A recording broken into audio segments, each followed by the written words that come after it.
Let's look today at some new old stock pencils from Dixon.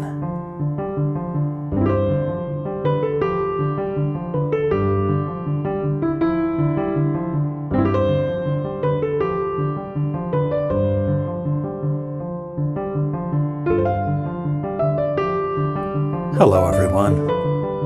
Recently on this channel I reviewed some new custom pencils manufactured by Musgrave for and according to the specifications of a gentleman by the name of Jeremy Rear, who apparently has watched my pencil reviews and sent his custom-made pencils to me for a review. And if you haven't seen that, you can go back and watch that. Perhaps I will put a link in the description to this video. But in the package in which he sent those custom Musgrave pencils, he included some other things that he thought I might like to look at. And there was a lot of really interesting things there. I'll be getting to many of them likely soon on my channel over the next year, sprinkled in possibly. But among those was this, what appears to be a new full box, if I can hold on to it, of Dixon Primary Printer No. 2 pencils. Now in the intro I called these new old stock. I say that because there is a 2018 copyright date here, so not very old, but I'm guessing maybe these are still manufactured. I have never come across a pencil labeled Primary Printer from Dixon. And I'm assuming by the name and by the rough size of this box that these are beginner's pencils, that is larger than standard pencil diameter. But we will find out. In addition to the copyright date of 2018, we see a headquarters in Lake Mary, Florida. I guess Dixon just keeps moving, Dixon Ticonderoga that is, keeps moving their headquarters around in sunny Florida. I thought they were in Vero Beach last I checked, but now in Lake Mary, Florida. So not sure if they are still there. These Primary Printer pencils are manufactured in China, according to the labeling here. What does it say about them? Real wood pencils, large diameter, assists children in writing development, non-toxic. That's always good. We have the Pencil Makers Association, PMA. Have a colorful box. No mention of Ticonderoga other than in the corporate headquarters here. So let's take a look at what these primary printers are like. Aha, so definitely a larger pencil. These look like a semi-jumbo or an intermediate pencil. I assume everything here is the same. Kind of a deep blue paint job. They're round pencils. There's 12 of them. And we have in gold foil Dixon Primary Printer No. 2. And a production code of some sort there. Lightly etched in. Won't mean anything to me, so I won't bother straining my eyes on that. Hard to tell when they cut these and the graphite kind of spreads across it whether they are well centered, but I didn't see any obvious Google Eye syndrome going on here. They look pretty well centered.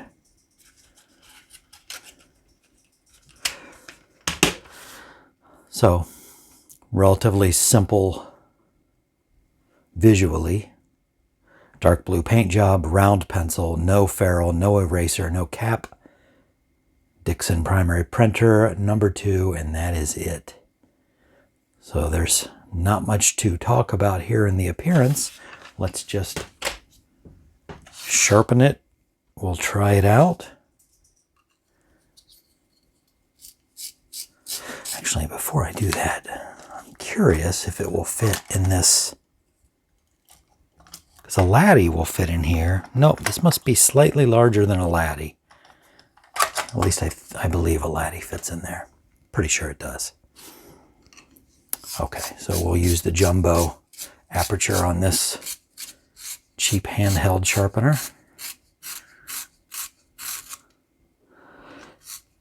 Not going to give us the most impressive point, but it will do the job.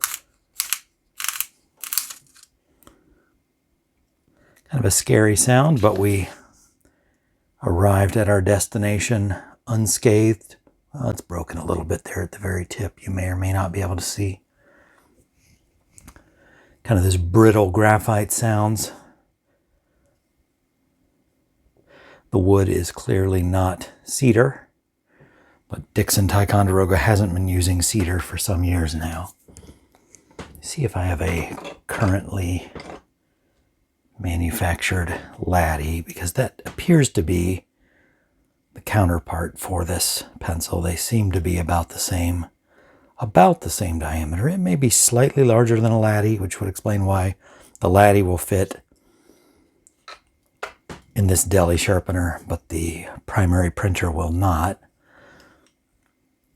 So slightly larger than a Laddie, but not quite as large as a Dixon Beginners or my first Ticonderoga, which I think are the same size. That one's sharpened, so it's a little hard to compare, but the Dixon Beginners, which is the same as my first Ticonderoga, a little bit bigger.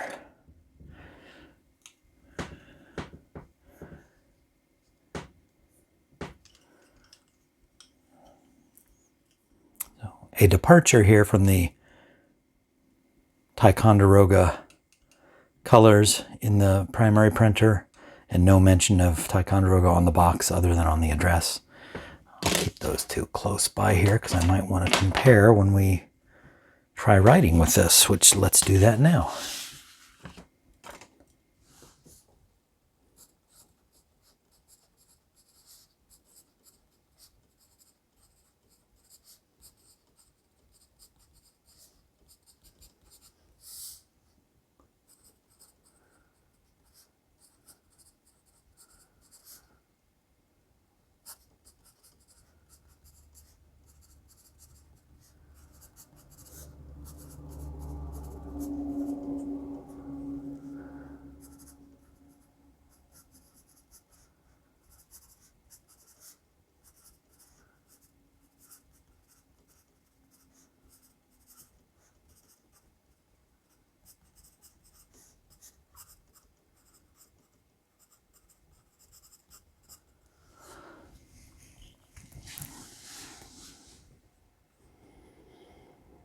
Don't know if you can hear the scratch, but it does have a little auditory and sensory feedback while you're writing, which I'll never complain too much about.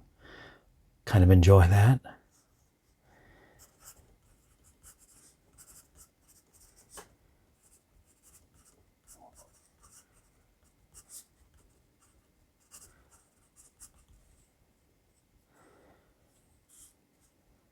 I've worn off the jagged end, but the graphite doesn't seem to be wearing down too rapidly.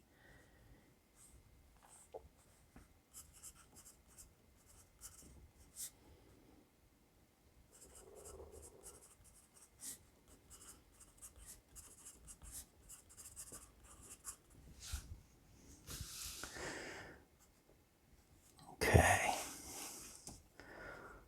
Let's do a little comparing.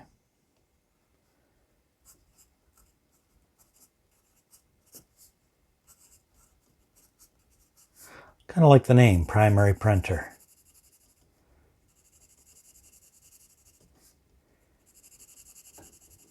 Seems a little more businesslike than Laddie, and doesn't rely on the Ticonderoga name when it's really a different kind of pencil. Let's compare it first with the Laddie.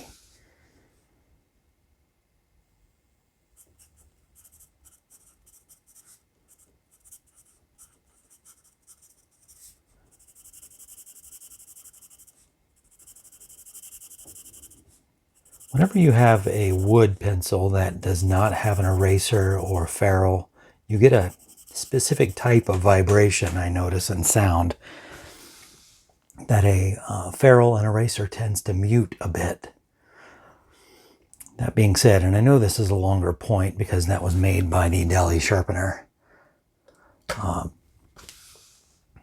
the primary printer does seem to be writing darker. Now its point is blunted even more because I've been using it to write with, so that might account for some of that. But the feedback also is different. I would say the primary printer is a darker, a slightly softer graphite than that found in the Laddie, which I am a huge fan of the Laddie. If you've watched this channel, you probably know that. Let's compare it now with my first Ticonderoga.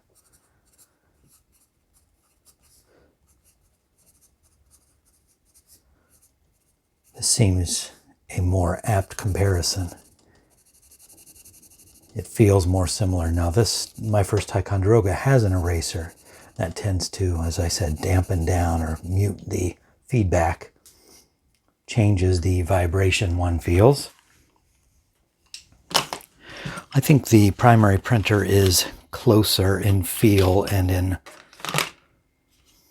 tone to my first Ticonderoga.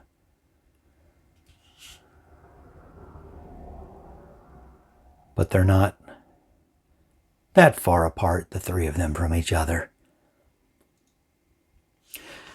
I'm assuming Dixon's still making these versions, the Laddie and the Ticonderoga. Maybe the Dixon primary printer number 2 is primarily intended for non-American markets, and the connection to Ticonderoga is less important overseas than it is in the US. I'm not certain. That's my hunch, because it seems to fill a spot that's already filled in the Dixon Ticonderoga lineup. But I like the simplicity of it. It's a nice writer. It's not ostentatious in presentation. It's simple, does the job, has a nice graphite. If I could find a sharpener that made a longer point on it, that would please me, because I tend to like a longer point than what you normally get with a fat sharpener like this.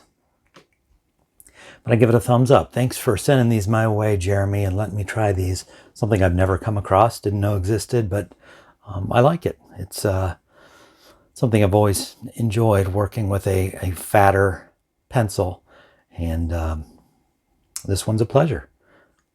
Thanks for sending those. Thanks for watching, everyone who made it this far. Hope to see you here again next time.